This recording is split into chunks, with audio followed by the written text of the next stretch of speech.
जय हिंद everyone, I welcome you all to my YouTube channel English from basic by Nagendra sir. तो मेरे प्यारे बच्चों, एक बार फिर से मैं आप लोगों का स्वागत करता हूं अपने यूट्यूब चैनल पर। आइए आज की क्लास करते हैं हम शुरू एक जोरदार टॉपिक के साथ, बहुत ही अच्छे टॉपिक के साथ। तो आज हम बात करेंगे प्रेजेंट कंटीन्यूअस टेंस की। जी हाँ, आज हम बात करेंगे किसकी? प्रेजेंट कंटीन्यूअस टेंस की। तो जैसा कि मैं आपको हर वीडियोस में बता रहा हूँ, जो जितने भी वीडियोस मैंने टेंस के आपको दिए हैं, सब वीडियोस मैंने आपको दोनों तरीका बताया है। दोनों तरीके का क्या मतलब है? यानी ट्रांसलेशन मेथड के अलावा क्या इसके यूजेस हैं। जनरली क्या होता है, लोग ट्रांसलेशन मेथड पढ़ लिए कि भाई वाक्य के अंत में रहा है, रही है, रहे हैं आदि शब्द आते हैं, प्रेजेंट कंटीन्यूअस टेंस है, बस इसका ट्रांसलेशन कर दो, बस हो गया काम खत्म, प्रेजेंट कंटीन्यूअस खत्म। लेकिन यहाँ पर खत्म नहीं होता है। खत्म कहाँ होता है अभी मैं आपको बताऊंगा। तो चलिए ज़्यादा देर नहीं करेंगे, सीधा आते हैं टॉपिक पर, शुरू करते हैं।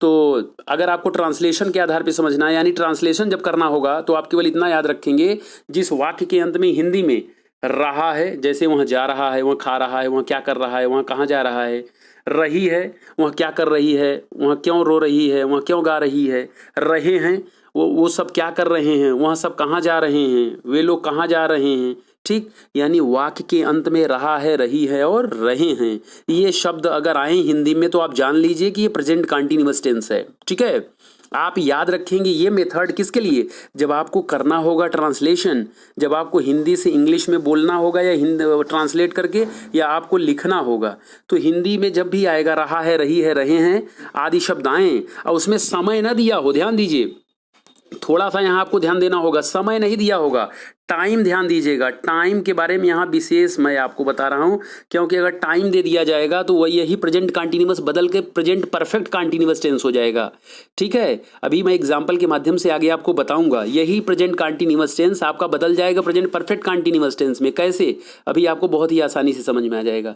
तो अभी केवल इतना समझिए कि आप कैसे जानेंगे कि प्रेजेंट कंटीन्यूअस टेंस है। अगर हिंदी में जब बात हो रही, जब आप कभी इंग्लिश में बोलना हो आपको, इसीलिए बच्चे इंग्लिश बोल नहीं पाते या लिखने में दिक्कत हो जाती है, गलती कर देते हैं।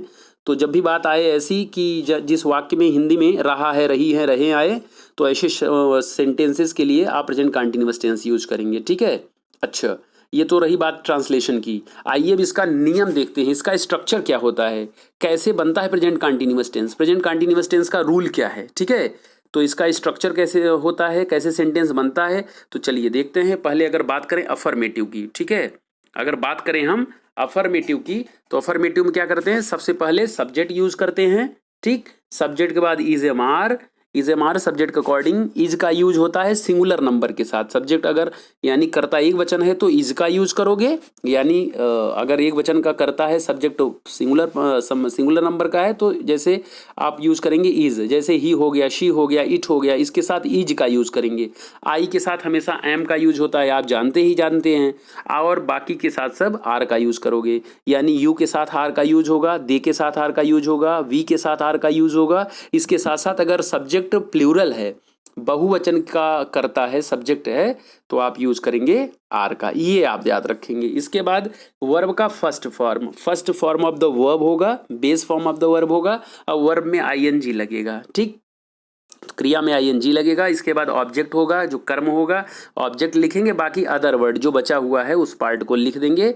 ठीक, इसके बाद फुल स्टॉप, यहाँ चाहे तो आप एक और लिख दें, फुल स्टॉप हो जाएगा। ठीक, अफर्मेटिव के लिए। निगेटिव के लिए क्या नियम है, सब्जेक्ट होगा, सब्जेक्ट के बाद इज एम आर होगा। ठीक, सब्जेक्ट होगा, इज एम आर होगा, सब्जेक्ट के अकॉर्डिंग, जो सब्जेक्ट को अकॉर्डिंग होगा अप्रोप्रिएट, उसको आप लगाएंगे। अगर सिंगुलर नंबर है तो इज लगाएंगे, आई के साथ हमेशा एम लगता है, और प्लूरल नंबर सब्जेक्ट के साथ, यानी अगर सब्जेक्ट जो है यू है, दे है, वी है, या एक से अधिक लोगों का नाम आ जा रहा है सब्जेक्ट के रूप में, तो आप वहां पर आर का यूज करेंगे। किसमें? प्रेजेंट कंटीन्यूअस टेंस में। कैसे जानेंगे? जब वाक्य के आपको लगेगा कि वाक्य के अंत में आ रहा है, रही है, रहे हैं, रहा है, रही है, रहे हैं, ये शब्द आ रहे हैं, तो इसका मतलब प्रेजेंट कंटीन्यूअस टेंस है, और उसमें टाइम नहीं दिया होगा। ठीक, अभी क्लियर करेंगे वो भी आपका डाउट। चलिए, इसके बाद आईएनजी मैंने आपको बताया, ऑब्जेक्ट और अदर वर्ड। इस तरह से आपका ये नियम है, और नियम का मतलब ये है कि कैसे सेंटेंस बनेगा, ट्रांसलेशन कैसे करेंगे आप। ठीक, इसको आप याद रखेंगे, ये रूल आप अपने माइंड में सेट कर लीजिए। आइए एग्जाम्पल के माध्यम से देखते हैं। अगर एग्जाम्पल के माध्यम से देखें तो बहुत ही अच्छे से क्लियर होगा। देखिए, पहला सेंटेंस क्या है, he is reading a book. He is reading a book. मैंने आपको क्या बताया था, पहले सब्जेक्ट लिखेंगे और इसके बाद इज एम आर लिखेंगे सब्जेक्ट के अकॉर्डिंग। देखिए यहाँ पर इज लिखा है ना, ही क्या है, ही सिंगुलर नंबर का सब्जेक्ट है, एक वचन का करता है, इसलिए इसके साथ इज आया। फिर वर्ब का फर्स्ट फॉर्म आया, उसमें आईएनजी, वर्ब का फर्स्ट फॉर्म मतलब रीड, और रीड में आईएनजी लग गया, रीडिंग हो गया। इसके बाद ऑब्जेक्ट आपका हो गया अ बुक। ठीक, तो इस तरह से आपने सेंटेंस बनाया, he is reading a book. ठीक, अच्छा, और ट्रांसलेशन इसका क्या हो गया, वहाँ किताब पढ़ रहा है। मैंने आपको बताया भी था वाक्य की पहचान कैसे जानेंगे, प्रेजेंट कंटिन्यूअस टेंस है। जब वाक्य के अंत में रहा है, रही है, रहे हैं होगा तो हो जाएगा प्रेजेंट कंटिन्यूअस टेंस। ठीक, तो इस तरह से ये हो गया आपका क्या, प्रेजेंट कंटिन्यूअस टेंस। लेकिन मैंने एक चीज और बताया था, रहा है, रही है, रहे हैं, प्रेजेंट परफेक्ट कंटिन्यूअस टेंस में भी तो आता है, तो दोनों में अंतर क्या होगा, तो चलिए अंतर भी आपको बता देते हैं। चलिए, अगर यहीं पर होता, थोड़ा सा ध्यान दीजिएगा, बहुत बारीक अध्ययन करिएगा। अगर यहीं मैं लिख देता वहाँ सुबह से किताब पढ़ रहा है, इसी में मैं जोड़ देता वहाँ सुबह से किताब पढ़ रहा है, तो तुरंत पूरा सेंटेंस चेंज हो जाता। तब हो क्या जाता, he has been reading the book since morning. Yes, he has been reading the book since morning, the book और अ बुक जो भी है। ठीक है, तो इस तरह से आपका ये हो जाता है प्रेजेंट परफेक्ट कंटिन्यूअस टेंस। लेकिन यहाँ पर चूंकि समय नहीं दिया गया है, तो आपको केवल इतना याद रखना है, जब बात हो समय की और रहा है, रही उसमें आ रहा है, तब जान लीजिए प्रेजेंट परफेक्ट कंटिन्यूअस टेंस हो गया। ठीक है, और नहीं है, सीधा सीधा है सेंटेंस, वहाँ जा रहा है, वहाँ खा रहा है, वहाँ क्या कर रहा है, वहाँ नहीं पढ़ रहा है, वहाँ पढ़ रहा है, तो इस तरह के सेंटेंसेस हो जाएंगे आपके प्रेजेंट कंटिन्यूअस टेंस। ठीक है, तो ये ट्रांसलेशन मेथड हो जाएगा। चलिए अगला सेंटेंस देखते हैं, he is not reading a book, वहाँ किताब नहीं पढ़ रहा है, या वहाँ क्या पढ़ रहा है, ये सब क्या हो गया, ये सब प्रेजेंट कंटिन्यूअस टेंस हो गया आपका, क्योंकि इसमें कोई टाइम थोड़ी दिया है, कब से पढ़ रहा है, किस दिन से पढ़ रहा है, कितने साल से पढ़ रहा है, कितने महीने से पढ़ रहा है, ऐसा कुछ दिया नहीं है। अगर ऐसा कुछ दिया होता तब ये बिना सोचे समझे आप यहाँ टिक कर देते कि प्रेजेंट परफेक्ट कंटिन्यूअस टेंस है, लेकिन यहाँ ऐसा कुछ नहीं है, इसलिए ये हो गया क्या, प्रेजेंट कंटिन्यूअस टेंस, क्योंकि दोनों तरह से यहाँ पर सिद्ध हो रहा है। क्या सिद्ध हो रहा है, अंत में रहा है, रही आ रहा है, ठीक है, और टाइम भी नहीं दिया है, तो इसलिए हो गया he is not reading a book. ठीक, आई थिंक आपको क्लियर होगा, स्पष्ट हो रहा है। और अगर बात करें इंट्रोगेटिव सेंटेंस की, इंट्रोगेटिव में क्या होता है, इंट्रोगेटिव सेंटेंस में यस सबसे पहले क्वेश्चन वर्ड लिख लेते हैं।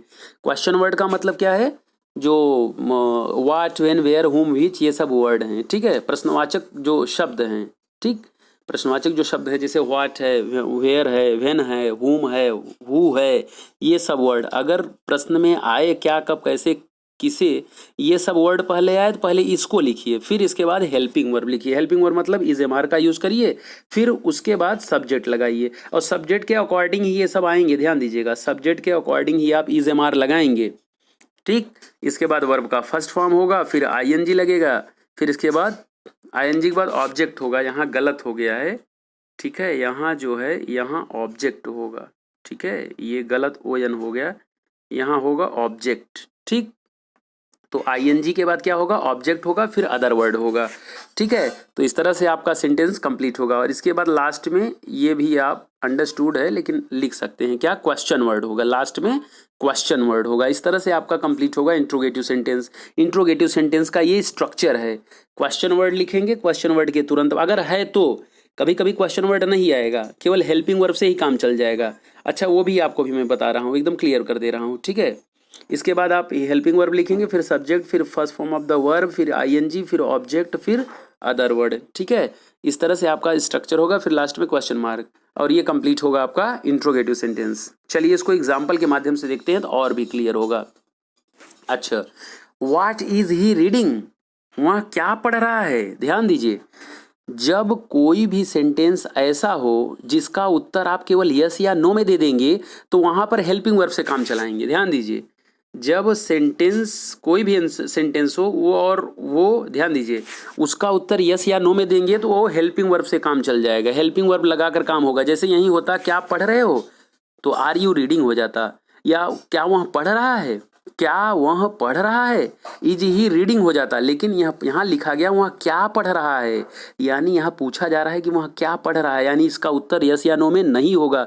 और जब किसी भी वाक्य का उत्तर यस या नो में नहीं दिया जा सकता तो वो क्या होगा, डबल इंट्रोगेटिव होगा, वहाँ क्वेश्चन वर्ड लगाना आवश्यक हो जाता है। इसीलिए यहाँ पर लगा है आपका क्वेश्चन वर्ड व्हाट। ठीक, मैंने लिखा है। सबसे पहले क्या करेंगे, क्वेश्चन वर्ड लगाएंगे, फिर हेल्पिंग वर्ब जैसा सब्जेक्ट हो उसके अकॉर्डिंग लगाएंगे। तो चूंकि यहाँ पर ही है तो ही एक वचन का करता है, सिंगुलर नंबर का सब्जेक्ट है, इसलिए इसके साथ लगा है क्या, इज।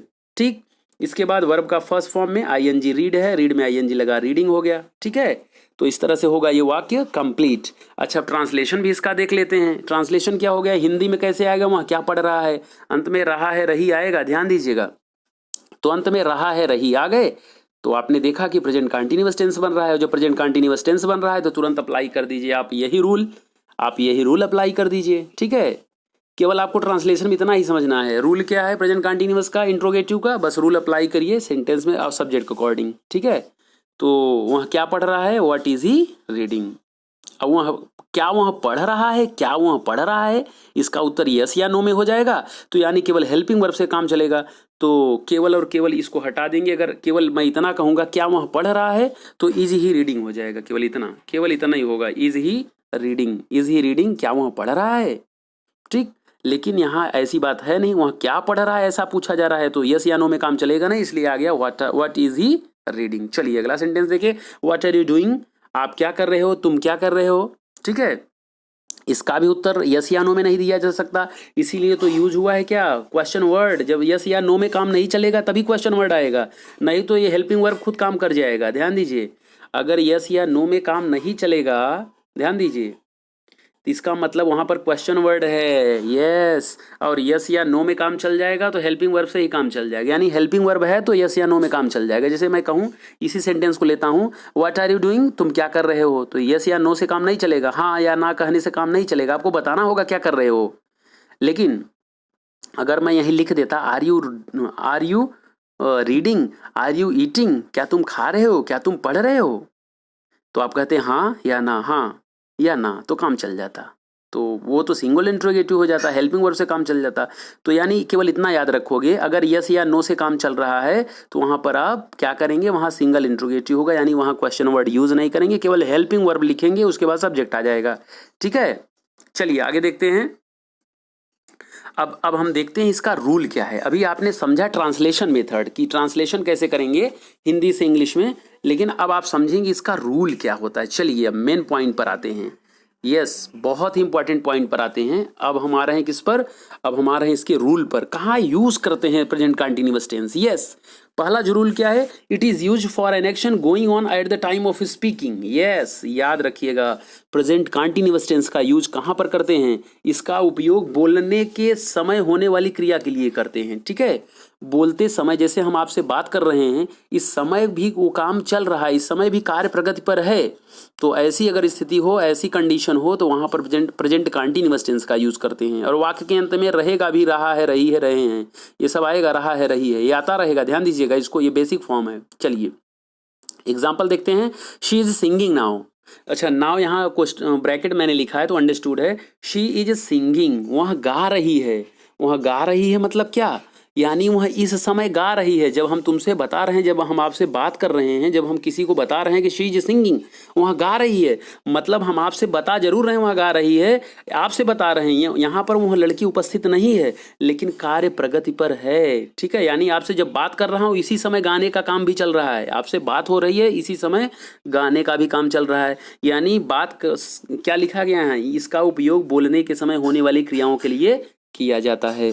जब ऐसी परिस्थिति आए, it is where there is the condition of an action which is going on at the time of speaking, at that time you have to use only and only present continuous tense. Yes, if it is in present. Yes, अगर present की बात किया जा रहा है, work चालू है, action हो रहा है और बात भी हो रही है, तो वहाँ पर प्रेजेंट कंटिन्यूअस टेंस होगा। जैसे वहाँ गा रही है, वहाँ गा रही मतलब मैं आपको बता रहा हूँ वहाँ गा रही है, लेकिन यहाँ वो लड़की उपस्थित नहीं है, लेकिन गाने का काम चालू है। Next, the boys are playing hockey, बच्चे हॉकी खेल रहे हैं। ध्यान दीजिए, ये सेम कंडीशन यहाँ भी है। मैं बता रहा हूँ किसी से, मान लीजिए मैं किसी से बता रहा हूँ the boys are playing hockey. ठीक है, तो बच्चे हॉकी खेल रहे हैं और हम आपसे बता भी रहे हैं, ऐसा नहीं है खेल चुके हैं, वो लोग खेल रहे हैं। Eight the time of speaking, जो वर्क है, जो एक्शन है, वो चल रहा है। Eight the time of speaking, आपसे बात भी हो रही है, काम भी हो रहा है। तो अगर ऐसी परिस्थिति है, ऐसा कोई सेंटेंस है, वहां पर प्रेजेंट कंटिन्यूअस टेंस का यूज करेंगे, याद रखिएगा। ठीक, अगला देखिए, Mohan is teaching in the class, Mohan कक्षा में पढ़ा रहा है। अब मैं बात कर रहा हूँ आपसे मोहन के बारे में। कोई हमसे पूछा, मान लीजिए कोई हमसे पूछा भाई मोहन क्या कर रहा है, तो मैं बताया मोहन कक्षा में पढ़ा रहा है। अब भले आप मोहन को नहीं देख पा रहे हो कि मोहन क्या कर रहा है, लेकिन मोहन पढ़ाने का काम कर रहा है, क्लास में वो चल रहा है, यानी बात भी हो रही है और जिसके बारे में बात हो रही है, जिस काम के बारे में बात हो रहा है, जिस एक्शन के बारे में बात हो रहा है, वो एक्शन चालू है। तो जब एक्शन चालू है और बात हो रही प्रेजेंट की और कंटिन्यूएशन है, तो वहां पर केवल और केवल हो जाएगा क्या, प्रेजेंट कंटिन्यूअस टेंस। इसीलिए तो यहाँ पर यूज हुआ है क्या, प्रेजेंट कंटिन्यूअस टेंस। ठीक है, चलिए देखते हैं नेक्स्ट रूल क्या है। दूसरा रूल क्या है, चलिए अगर दूसरे रूल की बात करें तो दूसरा रूल जो है वो हमारा क्या है, it is also used for an action which may not be actually happening at the time of speaking. Yes, याद रखेंगे, it is also used for an action which may not be actually happening at the time of speaking. ये देखिए, अभी आपने ये देखा कि जिसके बारे में आप बात करेंगे, जिस काम के बारे में आप बात करेंगे, वो काम हो भी रहा है और आप बात भी कर रहे हैं। लेकिन यहाँ क्या है, यहाँ ऐसी बात नहीं है। कभी कभी ऐसी भी परिस्थिति आएगी, आप बात करेंगे, ऐसा लगेगा रहा है, रही है, रहेगा टेंस में, वाक्य में रहा है, रही है, रहे हैं, रहेगा, लेकिन वो काम एक्चुअली इस समय हो नहीं रहा है। देखिए भी एग्जाम्पल के माध्यम से आप और बेहतर समझेंगे, या एक बार समझ लीजिए हिंदी में भी इसका उपयोग ऐसे भी कार्यों के लिए किया जाता है जो बोलते समय वास्तव में वही नहीं क्या है, वास्तव में वह नहीं रहा है, वह हो नहीं रहा है। यहाँ पर गलत है, थोड़ा सा मिस प्रिंटिंग हुई है। यस, इसका उपयोग ऐसे भी कार्यों के लिए किया जाता है जो बोलते समय वास्तव में हो नहीं रहा है। ठीक है, हो नहीं, यहाँ हो न होना चाहिए। ठीक है, तो यस, यहाँ पर हो होना चाहिए, वास्तव में हो नहीं रहा है। ठीक है, इसका उपयोग ऐसे भी कार्यों के लिए किया जाता है जो बोलते समय वास्तव में हो नहीं रहा है। ठीक है, यानी हम आपसे बात कर रहे हैं उस काम के बारे में, वाक्य में तो आएगा रहा है, रही है, रहे हैं, लेकिन वो एक्चुअली काम वास्तव में हो नहीं रहा है उस समय जब हम आपसे बात कर रहे हैं। ठीक है, तो अगर ऐसे भी सेंटेंस आए तो उसके लिए प्रेजेंट कंटीन्यूअस का आप यूज करेंगे, नहीं तो गलत हो जाएगा। आपको लगेगा नहीं ये सेंटेंस तो लग रहा है ऑलरेडी काम हुआ, मतलब अभी इस समय नहीं हो रहा है, कभी कभी होता रहा है, तो ऐसी स्थिति में आप कभी कभी कंफ्यूज हो जाएंगे, प्रेजेंट कंटीन्यूअस लगेगा कि नहीं लगेगा। लेकिन आपको कंफ्यूज नहीं होना है, आपको तुरंत लगाना है प्रेजेंट कंटीन्यूअस। चलिए देखा जाए एग्जाम्पल के माध्यम से। तो अगर पहला एग्जाम्पल देखें तो पहला एग्जाम्पल क्या है, he is reading novels nowadays. Yes, बहुत आसानी से क्लियर हो जाएगा। देखिए बात करें इस सेंटेंस की तो बहुत सीधे से दिया है, आजकल वह उपन्यास पढ़ रहा है। देखिए वाक्य के अंत में तो आ गया रहा है, रही है, रहे हैं, वाक्य के अंत में आ गया रहा है, रही है, रहे हैं, तो आपको तुरंत समझ जाना है कि प्रेजेंट कंटीन्यूअस टेंस की बात की जा रही है। ठीक, चलिए ये तो ट्रांसलेशन मेथड समझ गए आप। लेकिन अगर बात करें कि यूज कहाँ होता है प्रेजेंट कंटीन्यूअस, तो मैंने आपको बताया कभी कभी आपको, देखिए वाक्य चूंकि सुर चालू नहीं रहेगा, जब आप किसी से बात कर रहे हैं किसी काम के बारे में, किसी एक्शन के बारे में, वो एक्शन चालू नहीं है, रनिंग कंडीशन में नहीं है, लेकिन फिर भी आप प्रेजेंट कंटीन्यूअस यूज करेंगे। देखिए कंफ्यूज नहीं होना है, आपको जनरली ये समझ में आ रहा होगा प्रेजेंट कंटीन्यूअस वहाँ यूज होता है जिसमें जो काम लगातार चलता रहता है, लेकिन ऐसी बात नहीं है। कभी कभी काम लगातार चलता नहीं रहता है, फिर भी प्रेजेंट कंटीन्यूअस यूज होता है। जैसे इस सेंटेंस में देखिए, he is reading novels nowadays, आजकल वह क्या पढ़ रहा है, उपन्यास पढ़ रहा है। इस समय नहीं पढ़ रहा है, आजकल पढ़ रहा है, मतलब आजकल वो लगातार पढ़ रहा है, ये नहीं 24 घंटा पढ़ रहा है, 24 घंटे काम नहीं चल रहा है पढ़ने का, कभी कभी वो दिन में पढ़ लेता है, यानी लगातार पढ़ रहा है। तो यहाँ पर आजकल इसलिए यूज हुआ है, आजकल वो उपन्यास पढ़ रहा है, यानी now day he is reading novels now days. हालांकि जब मैं आपसे बात कर रहा हूँ इस समय वो नहीं पढ़ रहा है, लेकिन लगातार पढ़ रहा है, जो पढ़ने की क्रिया है लगातार चल रही है, इसलिए यहाँ पर हो गया प्रेजेंट कंटीन्यूअस टेंस। ठीक है, तो ये भी आप ध्यान रखेंगे। चलिए अगला देखते हैं, my brother is studying in class 12th, मेरा भाई क्लास 12th में पढ़ रहा है। अब जब मैं आपसे बता रहा हूं कि मेरा भाई क्लास 12th में पढ़ रहा है, इस समय थोड़ी पढ़ रहा है क्लास में थोड़ी बैठा है पढ़ रहा है, मान लो घर पर है, लेकिन चूंकि पढ़ने का काम उसका चल तो रहा है कंटिन्यूअस ना। कंटिन्यूअस का मतलब ये नहीं कि 24 घंटा चल रहा है, हाँ वो चल रहा है लगातार, रुक रुक के चल रहा है, मतलब कंटिन्यूअसली चल रहा है, तो लेकिन टाइम नहीं दिया है कब से पढ़ रहा है, तो वहाँ पर हो गया आपका प्रेजेंट कंटिन्यूअस टेंस। और मैंने आपको तरीका भी बताया है, वाक्य के अंत में रहा है, रही है, ये सब आएगा, तो इससे भी आप पकड़ सकते हैं। ठीक है, चलिए अगला देखते हैं। अगला क्या है, अगर बात करें हम अगले रूल की, तो रूल नंबर 3 क्या है, इसको देखा जाए। It is used for an action. Yes, it is used for an action that has already been arranged to take place in the near future. पूरे प्रेजेंट कंटिन्यूअस टेंस का सबसे इंपॉर्टेंट पार्ट है ये, पूरे प्रेजेंट कंटिन्यूअस टेंस का सबसे important है ये, जान लीजिए, the most important part of present continuous tense. Yes, ये रूल एकदम बहुत ध्यान से, रूल सारे पढ़िए, आप ध्यान से सुनिए, लेकिन इसको बहुत ध्यान से समझिए। चलिए, it is used for an action, it is used for an action that has already been arranged to take place in near future. देखिए मेरे बच्चों, मैंने आपको इसके बारे में प्रेजेंट एंड डेफिनिट टेंस में भी बताया था। प्रेजेंट एंड डेफिनिट टेंस में मैंने आपको फ्यूचर टाइम रेफरेंस बताया था, यानी कोई काम जब ऑलरेडी फिक्स है, जिसका टाइम टेबल ऑलरेडी फिक्स्ड है, लेकिन वो भविष्य में होगा काम और वो ऑफिशियल होगा, कोई ऑफिशियल वर्क है जो ऑलरेडी फिक्स है टाइम टेबल और होगा फ्यूचर में, तो ऐसे वाक्यों के लिए प्रेजेंट एंड डेफिनिट टेंस का यूज करेंगे, सिंपल प्रेजेंट टेंस का यूज करेंगे। लेकिन अगर बात हो अनऑफिशियल की, अगर बात हो अनऑफिशियल की जो ऑफिशियल नहीं है और उसका भी टाइम टेबल फिक्स है, तो ऐसे वाक्यों के लिए यूज होगा क्या, प्रेजेंट कंटीन्यूअस टेंस। देखिए मैंने यहाँ दिया एग्जांपल के साथ में, आइए अभी क्लियर करेंगे। देखिए यहाँ लिखा है, इसका उपयोग नजदीक भविष्य में होने वाली घटनाओं के लिए किया जाता है जो पहले से ही निर्धारित है। ध्यान दीजिएगा, कभी कभी क्या होता है, कभी कभी क्या, अब भाई हमेशा ऐसा होता रहता है, बहुत सारे ऐसे वर्क हैं घर में, परिवार में, जो पहले से डिसाइडेड हैं कि ये काम इस दिन होगा, इतने बजकर इतने मिनट पर होगा। जब ऐसी कोई बात हो जिसका प्लानिंग पहले हो चुका है, जिसका टाइम टेबल पहले फिक्स हो चुका है, फैमिली में या कहीं भी अनऑफिशियल जो है वो पहले से फिक्स हो चुका है, तो ऐसी परिस्थिति में आप ध्यान देंगे फ्यूचर कंटिन्यूअस या फ्यूचर इंडेफिनिट नहीं यूज करेंगे, भले वो फ्यूचर की बात हो, ठीक है, केवल और केवल यूज करेंगे प्रेजेंट कंटिन्यूअस टेंस। देखिए एग्जांपल से समझेंगे, my brother is going to Delhi tomorrow. मेरा भाई कब जा रहा है दिल्ली, कल जा रहा है। मेरा भाई कल दिल्ली जाएगा। अगर बात किया जाए मेरा भाई कल दिल्ली जाएगा या कल दिल्ली जा रहा है, दोनों का मतलब सेम है, ध्यान दीजिएगा। यहाँ दोनों के लिए हम यूज करेंगे क्या, प्रेजेंट कंटिन्यूअस टेंस। भले बोलने में लग रहा है फ्यूचर की बात है, इसलिए मैं आपको कहता हूं मेरे बच्चों, याद रखिए, आप ट्रांसलेशन मेथड भी पढ़िए और इसका यूज क्या है वो भी पढ़िए। और केवल ट्रांसलेशन मेथड पढ़ते रहोगे तो यार पूरे जीवन भर चक्कर काटते रहोगे, पूरे जीवन तक नहीं समझ पाओगे टेंस होता क्या है, इसका यूज कहाँ पर करते हैं। इसलिए मैं आप सब बच्चों के लिए स्पेशल क्लास लाया हूँ। ध्यान दीजिए, स्पेशल क्लासेस हैं मेरे टेंसेस के। मैं आपको दोनों तरीका कवर करूँगा सारे वीडियोज़ में। टेंस के दोनों तरीके रहेंगे, जो आप चिंता मत करिए।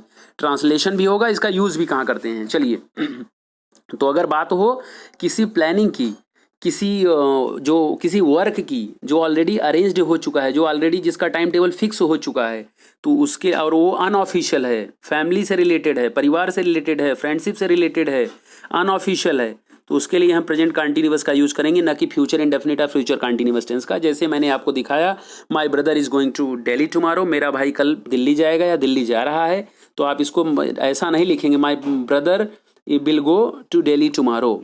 अगर आप ये लिखते हैं my brother will go to Delhi tomorrow, तो जान लीजिए और ये टाइम टेबल फिक्स नहीं है, ये कन्फ्यूजन है इसमें।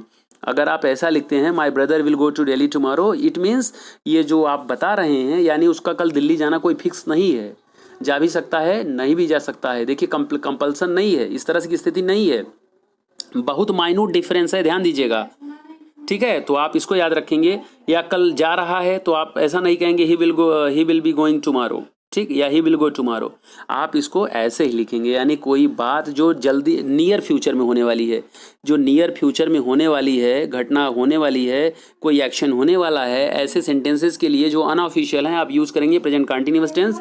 चलिए अगला सेंटेंस देखते हैं। अगले सेंटेंस के बारे में अगर देखें तो my uncle is arriving tonight, मेरे चाचा जी आज पहुंच रहे हैं घर, मेरे चाचा जी आज आ रहे हैं, ठीक है, या आज आएंगे, ठीक है। तो आप बात करेंगे my uncle is arriving tonight, आज रात को आ रहे हैं, ठीक है, मेरे चाचा जी आज रात को आ रहे हैं। बात हो रही है भले फ्यूचर की, अभी तुरंत नहीं आ रहे हैं। ध्यान दीजिए, ज्यादातर लोग समझते हैं यार प्रेजेंट कंटिन्यूअस टेंस का मतलब क्या, जो अभी तुरंत हो रहा है काम, लेकिन यहाँ हो नहीं रहा है। जो आने का काम होगा, पहुंचने का काम कब होगा, शाम को होगा, रात को होगा, ठीक है। तो अगर कोई भी प्लान है, कोई भी इस तरह का प्रोग्राम है जो ऑलरेडी फिक्स्ड है, अनऑफिशियल है और नियर फ्यूचर में होने वाला है, तो आप यूज़ करेंगे प्रेजेंट कंटिन्यूअस टेंस। तो ये रहा तरीका, ये रहा नियम। और मैंने आपको दूसरा भी तरीका बताया है, लास्ट में रहा है, रही है, रहे भी आएगा। तो हर सेंटेंस में आप देखिए रहा है, रही है, रहे हैं, आ रहा है। अगला देखिए, I am going to the cinema tonight, same स्थिति यहाँ भी है, I am going to the cinema tonight, आज मैं कहाँ जा रहा हूँ, सिनेमा, ठीक है। तो चूंकि काम कब होगा, अभी कंटिन्यूअस का मतलब तुरंत हो रहा है, लेकिन तुरंत यहाँ नहीं हो रहा है। बात हो रही किसकी, बात हो रही फ्यूचर की, बात हो रही भविष्य की, बात हो रही नियर फ्यूचर की, शाम की बात हो रही है, अभी की नहीं। लेकिन फिर भी हम यूज करेंगे यहाँ पर क्या, प्रेजेंट कंटिन्यूअस टेंस। ठीक है, तो आप इसको ध्यान रखेंगे। चलिए अब बात करते हैं अगले रूल की। अगला रूल क्या है, अगर हम देखें अगला रूल, तो अगला जो रूल है, फोर्थ रूल, ये क्या है, the following verbs on account of their meaning are not normally used in the present continuous tense। ये एक ऐसा पार्ट है जो मैं आपको बताने जा रहा हूं जिसमें ज्यादातर लोग गलत कर देते हैं, लेकिन अब आप नहीं करेंगे, मैं आपको बता रहा हूं। ठीक है, ये एक ऐसा टॉपिक है जिसमें ज्यादातर लोग गलत करेंगे, निश्चित गलत करेंगे। ठीक है, या गलती करेंगे। चलिए देखते हैं। तो ये ऐसे वर्ब हैं, निम्नलिखित क्रियाएं उनके अर्थ के कारण सामान्य रूप से प्रेजेंट कंटीन्यूअस टेंस में उपयोग नहीं की जाती। यानी जो वर्ब नीचे दिया गया है, ध्यान दीजिए, ये सारे वर्ब, अभी और भी हैं, ये सारे वर्ब को आप याद रखिएगा। जनरली ये प्रेजेंट कंटीन्यूअस टेंस में नहीं यूज होता है, जनरली इसको प्रेजेंट कंटीन्यूअस टेंस में यूज नहीं करते, ग्रामेटिकली रॉन्ग होता है। ठीक है, इसको जनरली प्रेजेंट कंटीन्यूअस टेंस में यूज नहीं करते हैं, आप इसको याद रखेंगे इस बात को। हाँ, आप यूज करेंगे तो गलत हो जाएगा, जनरली नहीं यूज करते हैं। चलिए देखा जाए कौन कौन है। तो पहला है सी। अगर मैं कहूं आई एम सीइंग यू, तो ये सेंटेंस गलत है। अगर आपको कहना है कि मैं आपको देख रहा हूं, मैं तुम्हें देख रहा हूं, तो मैं तुम्हें देख रहा हूं का ट्रांसलेशन इंग्लिश में आई एम सीइंग यू नहीं होगा। अगर आप लिखेंगे तो गलत हो जाएगा। तो सही क्या होगा, आई सी यू। आई सी यू भी अगर आप कहेंगे तो उसका मतलब मैं देख भी रहा हूं या देखता हूं, दोनों मतलब सेम हो गया। ठीक है, तो आप याद रखेंगे कि आप सी में आईएनजी लगाकर प्रेजेंट कंटीन्यूअस नहीं बनाएंगे। अगर आप बना रहे हैं तो कन्वर्सेशनल टर्म में यूज भले कर ले रहे हैं, वो ग्रामेटिकली रॉन्ग होगा। ठीक है, तो आई एम सीइंग यू नहीं लिखेंगे आप। ठीक है, अगर लिखा है तो गलत है। आई एम हियरिंग यू, ये भी गलत है। हियर के साथ भी जनरली आईएनजी नहीं यूज होगा। स्मेल, आई एम स्मेलिंग, मैं सूंघ रहा हूँ, ये भी गलत है। Noticing, I am noticing, I am recognising, I am appearing, या he is appearing, he is recognising. Looking, I am looking, I am looking him, I am looking you, ये गलत है, ऐसा नहीं होगा। अगर ऐसा लिखा है तो गलत है, जनरली ये यूज नहीं होगा। इन सब वर्ब में आईएनजी नहीं लगेगा, कंटिन्यूअस नहीं बनेगा। आईएनजी का मतलब प्रेजेंट कंटिन्यूअस से मतलब है यहाँ, बाकी जीरंट पार्टिसिपल मत जाइएगा अभी आप। ठीक है, सीम सीमिंग नहीं होगा। Want wanting, I am wanting some tea, I am wanting some books, I am wanting this, he is wanting, ये सब गलत है, वांटिंग नहीं होगा। आई वांट या he wants, we want, I am wishing, he is wishing, I am desiring, I am feeling, liking, loving, hating, hope, refusing. ठीक है, prefer, preferring, thinking, supposing, believing, agreeing दिया है ना। Considering, trusting, remembering, forgetting, knowing, understanding, imagining, mean, mind. ठीक है मेरे बच्चों, तो याद रखिएगा इन सारे वर्ब्स को आप रट लीजिए, रट्टा मार लीजिए। देखिए सीधा, अब मैं कहूँगा इसको रट लीजिए। इन सारे वर्ब्स को आप आराम से रट जाइए। ठीक है, इनको रट क्यों जाइए, क्योंकि ये वर्ब आपको रटने के लिए बना ही है। क्यों रटने के लिए बना है, वो इसलिए बना है कि इन सब वर्ब को जब रटे रहोगे तो आपको पता चलेगा इसको प्रेजेंट कंटीन्यूअस में यूज नहीं करना है, याद रहेगा। नहीं तो आप लिख दोगे, कहीं भी सेंटेंस आएगा, ट्रांसलेशन होगा कि मैं तुम्हें देख रहा हूं, तो आप लिख देंगे आई एम सीइंग यू। मैं तुम्हारी बात सुन रहा हूं, मैं तुम्हें सुन रहा हूं, तो आई एम हियरिंग यू लिख देंगे। आई एम हियरिंग यू नहीं होगा, आई हियर यू होगा। मैं सूंघ रहा हूं, आई एम स्मेलिंग लिख देंगे आप, गलत हो जाएगा। तो स्मेलिंग, ये इन सब वर्ब में याद रखेंगे, सब सारे वर्ब्स में आप आईएनजी लगाकर प्रेजेंट कंटीन्यूअस टेंस नहीं बनाएंगे। इनके साथ आईएनजी नहीं लगता, इनके साथ ये वर्ब में ये सब वर्ब्स प्रेजेंट कंटीन्यूअस टेंस में यूज नहीं होता। यानी इन सब टेंस को प्रेजेंट कंटीन्यूअस टेंस में यूज नहीं करेंगे। इनका केवल और केवल सिंपल प्रेजेंट आप बना सकते हैं, ध्यान दीजिएगा। ठीक है, तो प्रेजेंट कंटीन्यूअस इनका नहीं बनाएंगे आप, प्रेजेंट कंटीन्यूअस टेंस में यूज नहीं होगा। ठीक है, तो आप इसको याद रखिएगा, याद कर लीजिएगा। चलिए अब आगे देखते हैं एग्जाम्पल के माध्यम से, जैसे यस, अभी आप और भी क्लियर होगा। चलिए, तो एग्जाम्पल, जैसे पहला एग्जाम्पल क्या है, these grapes are tasting sweet, ये सब अंगूर मीठे हैं, मीठे लग रहे हैं। ये सब अंगूर कैसे खाने में मीठे लग रहे हैं, लेकिन ये गलत हो जाएगा। अगर आपको कहना है ये सब अंगूर खाने में मीठे लग रहे हैं या मीठे हैं, तो आप अगर ये लिखते हैं these grapes are tasting sweet, आपका ये गलत हो जाएगा, आपका ये गलत हो जाएगा। ठीक है, यस, ये पूरी तरह गलत हो जाएगी, इसलिए मैंने लिखा है यहाँ रॉन्ग है ये। तब सही क्या होगा? These grapes taste sweet, these grapes taste sweet present indefinite tense में यूज करेंगे। इसका मतलब हो जाएगा कि ये सब खाने में मीठे हैं या मीठा आ रहा है, ठीक है, ये सब खाने में मीठे हैं या मीठा आ रहा है, ठीक है। इसका मतलब ये हो गया। आपको ज़रूरत नहीं है कि these grapes are tasting sweet लिखना, ये अगर ऐसा लिखा है तो ये गलत है। अगर एग्जाम में इस तरह से आता है तो आप इसको काट देंगे, ठीक है। चलिए अगला देखते हैं। अगर बात करें दूसरा, तो I am thinking you are wrong, ये भी सेंटेंस गलत है। जनरली टॉकिंग, बात करने में लोग बोल देते हैं I am thinking you are wrong, I am thinking this is right, तो ये गलत है, ये सेंटेंस ही पूरा गलत है, ठीक है। क्यों? क्योंकि थिंक के साथ आईएनजी लगा करके प्रेजेंट कंटिन्यूअस यहाँ नहीं बनाना है हमको, ठीक है। इसका मतलब हो गया I think you are wrong, ये करेक्ट है। आप सही क्या है? I think you are wrong, मुझे लग रहा है या मुझे लगता है कि तुम गलत हो, ठीक है। इसका ट्रांसलेशन हो गया I think you are wrong, मुझे लगता है या लग रहा है कि तुम गलत हो। इसका मतलब ये हो गया। अब आपको लिखने की जरूरत नहीं है कि I am thinking you are wrong, मुझे लग रहा है, मुझे सोच रहा हूं कि तुम गलत हो, नहीं। तो ध्यान दीजिएगा, इन सब वर्ब के साथ जनरली आईएनजी नहीं लगता, यानी इनका कंटिन्यूअस नहीं बनता। प्रेजेंट कंटिन्यूअस का मतलब पास्ट कंटिन्यूअस भी नहीं बनेगा, फ्यूचर कंटिन्यूअस भी नहीं बनेगा। कंटिन्यूअस तीनों ध्यान दीजिए, ये ना तो प्रेजेंट कंटिन्यूअस बनेगा, ना पास्ट कंटिन्यूअस, ना तो फ्यूचर कंटिन्यूअस। इन सब वर्ब के साथ आप कंटिन्यूअस नहीं बनाएंगे, ठीक है। तो ये सब सही है। अगर आज तक आप गलती की है तो आज से अपनी गलती सुधार लीजिए, दोबारा ऐसी गलती मत करिएगा। चलिए अगला देखते हैं। शी इज सीमिंग सैड, वह दुखी दिख रही है, वह दुखी लग रही है, रहा है, रही है, आ रहा है अंत में, देखिए शी इज सीमिंग सैड, वह दुखी लग रही है, वह दुखी दिख रही है। ध्यान दीजिए, तो यहाँ पर सीमिंग के साथ आईएनजी नहीं लगेगा, मैंने आपको बताया। तो सीम के सीम में आईएनजी लगकर कंटिन्यूअस नहीं बनेगा। इसका मतलब हो गया सी सीम सैड, मतलब वह दुखी दिख रही है, वह दुखी लग रही है। ये सेंटेंस सही है, ये गलत है, ठीक है। तो सीम में, सीम का मतलब प्रतीत होना या लगना, सीम का मतलब प्रतीत होना या लगना। तो शी अगर लिखा है सी सीमिंग सैड, वह दुखी लग रही है, वह दुखी दिख रही है, तो ये वाक्य गलत हो जाएगा, ये सेंटेंस गलत हो जाएगा। तो सही क्या होगा? सही होगा she seems sad, she seems sad, वह दुखी लग रही है, दुखी दिख रही है, ठीक है। तो इसको आप याद रखेंगे, बहुत इंपॉर्टेंट पॉइंट है ये, ठीक है, बहुत ज़्यादा इंपॉर्टेंट पॉइंट है प्रेजेंट कंटिन्यूअस टेंस का। बहुधा लोग गलत कर देते हैं, बोलने में ज़्यादातर ही गलत कर देंगे ऐसे। I am thinking, I am considering, I am loving, I love, ठीक है, और आई एम सीमिंग या he is seeming, we are thinking, we are supposing, ये सब गलत होगा। इनका कंटिन्यूअस नहीं बनेगा जनरली, इनको केवल प्रेजेंट इंडेफिनिट टेंस में आप यूज़ करेंगे इस तरह से। अगर आपको व्यक्त करना है प्रेजेंट कंटिन्यूअस तो, ठीक है, आपको व्यक्त करना है कि काम चल रहा है, फिर भी आप सिंपल प्रेजेंट यूज़ करेंगे जैसे मैंने यहाँ दिया है। चलिए अब आगे देखते हैं। अच्छा, अब यस, ये रहा आज का कंप्लीट पार्ट। यस, ये रहा आज कंप्लीट पार्ट। आज मैं आपको कुछ वर्क दूंगा। Yes, now translate the following sentences into English. Yes, आज मैं आपको कुछ होमवर्क दे रहा हूँ, पहली बार मैं आपको होमवर्क दे रहा हूँ, और मुझे आशा है कि आप होमवर्क को कंप्लीट करेंगे। और कंप्लीट कैसे करेंगे?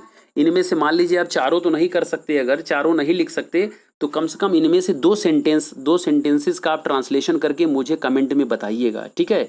तो आपके लिए मैं छोड़ रहा हूँ, इसको आप कंप्लीट करेंगे और मुझे बताएंगे कि आपको समझ में आया, और मैं देखूंगा कि आप कहाँ तक समझ पाए, हमारी बातों को आप समझ पाए कि नहीं।